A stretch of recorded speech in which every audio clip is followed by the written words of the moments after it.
Hi guys, ఈరోజు మనం review చేయబోతున్న movie Cheekatlo. Tamil horror movies Chandrakala, Kalavathi, బాక్తో మనకి బాగా పరిచయం ఉన్న సుందర్ సి గారు అండ్ సాయి ధన్షిక, సాక్షి చౌదరి, యోగి బాబు మెయిన్ రోల్స్లో ఈ మూవీ అమెజాన్ ప్రైమ్ వీడియోలో స్ట్రీమ్ అవుతుంది. స్టోరీలోకి వస్తే ఇది మనకి ఆల్రెడీ చాలాసార్లు చూసిన routine serial killer investigation story. ఒక సీరియల్ కిల్లర్ ఉంటాడు, వాడికి సంబంధించిన హత్యలు జరుగుతుంటాయి. ఆ కిల్లర్ ఎవడో కనుక్కోవాలి అనే పాయింట్తో మూవీ ముందుకు వెళ్తుంది.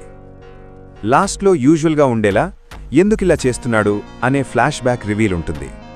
ఇలాంటి స్టోరీస్కి అసలేం కొత్త అనిపించదు. ఎన్ని మూవీస్ వచ్చాయో మనం ఆల్రెడీ చూశాం. కానీ ఫ్లాష్ బ్యాక్ పార్ట్ మాత్రం కొంచెం ఎంగేజింగ్గా ఉంది. ఆ పోర్షన్లో మూవీ కొంచెం బెటర్ అనిపిస్తుంది. ఓవరాల్గా చెప్పాలంటే మూవీ చూశాక వావ్ అనే ఫీలింగ్ అయితే లేదు. కానీ ఏ మూవీస్ లేక బోర్ కొడుతుంది అనిపిస్తే టైంపాస్ కోసం ట్రై చేయొచ్చు. Especially horror and crime thriller లవర్స్కి స్టోరీ ఎలా ఉన్నా, ఎన్నిసార్లు సేమ్ టెంప్లెట్ వచ్చినా మళ్ళీ మళ్ళీ చూసి థ్రిల్ అవ్వడం అలవాటు. నేను కూడా అదే కేటగిరీ అండి. క్రైమ్ థ్రిల్లర్స్, హారర్ మూవీస్ బాగోలేదన్నా కూడా కొంచెం రిలాక్స్ అవ్వడానికి చూసేస్తా. ఇప్పుడు ఇంపార్టెంట్ క్వశ్చన్, ఫ్యామిలీతో చూడొచ్చా? మూవీ సెకండ్ హాఫ్ మధ్యలో ఒక ఫౌల్ వర్డ్ ఉంటుంది మరియు చంపే సీన్స్ కొంచెం ఇంటెన్స్గా ఉంటాయి. సెన్సిటివ్గా ఫీల్ అయ్యే వాళ్లకి ఆ సీన్స్ కొంచెం ఇబ్బంది పెట్టవచ్చు.